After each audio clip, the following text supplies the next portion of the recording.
નમસ્કાર, આપ જોઈ રહ્યા છો નેશન પ્લસ ન્યૂઝ. હું છું આપની સાથે હેતલ. ગણેશ ચતુર્થીના એક દિવસ પૂર્વે જ શહેરની શાંતિ દોહડવાનો પ્રયાસ થયો હતો, જેમાં પાણીગેટના મદાર માર્કેટના ધાબાથી 25મી ઓગસ્ટની રાત્રે માજલપુરના નિર્મલ પાર્ક યુવક મંડળ સહિતની ગણપતિની મૂર્તિઓ ઉપર ઈંડા ફેંકવામાં આવ્યા હતા, જેને પગલે જોતજોતામાં આખા વિસ્તારમાં દોડધામ મચી જવા પામી હતી.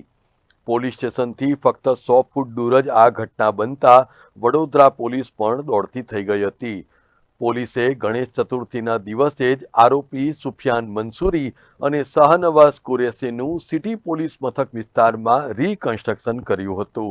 આ દરમિયાન બંને આરોપીઓ પાસે હાથ જોડીને ઘૂંટણીએ પાડીને માફી પણ મંગાવી હતી.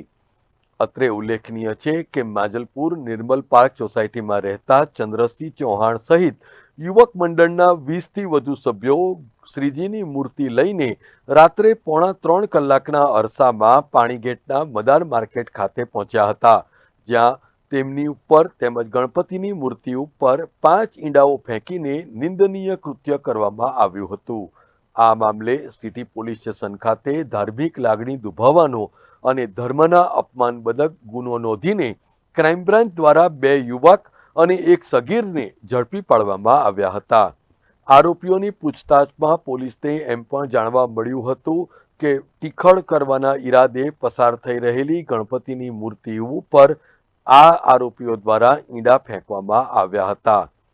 આ ઘટના બાદ પોલીસે કોમ્બિંગ કરીને મદાર માર્કેટ અને આસપાસના 100થી વધુ ઘરની તપાસ કરી હતી અને આ તપાસમાં 200થી વધુ પોલીસ અધિકારીઓ પણ જોડાયા હતા. અત્રે ઉલ્લેખનીય છે કે આ ગંભીર ઘટનાને પરિણામે વડોદરા મહાનગરપાલિકાના દંડક શૈલેષ પાટીલ સહિત ભારતીય જનતા પાર્ટીના કોર્પોરેટરો પણ સ્થળ ઉપર દોડી આવ્યા હતા. તો બીજી તરફ વડોદરા પોલીસે પણ ચુસ્ત બંદોબસ્ત ગોઠવીને આ ઝડપાયેલા આરોપીઓ પૈકી સુફિયાન ઉર્ફે ગામા સલીમ મંસૂરી અને શાહનવાઝ ઉર્ફે બળબડ મોહમ્મદ ઇરશાદ કુરેશીને સાથે રાખીને રીકન્સ્ટ્રક્શન કર્યું હતું. અને એટલું જ નહીં પરંતુ શહેરની શાંતિ જળવાય તે માટે વડોદરા પોલીસ કટિબદ્ધ હોવાની પણ વાત કરવામાં આવી હતી.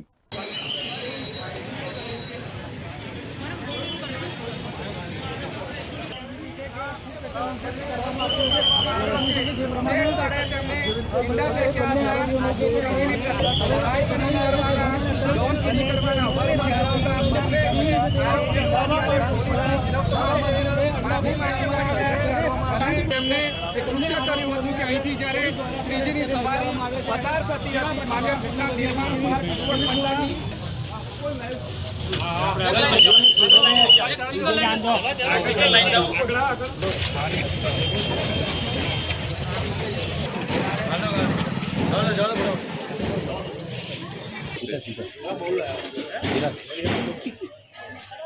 તે દ્રશ્યો પણ તમને બતાવવાની કોશિશ કરીશ. લોકો માંગ કરી રહ્યા છે કે આવા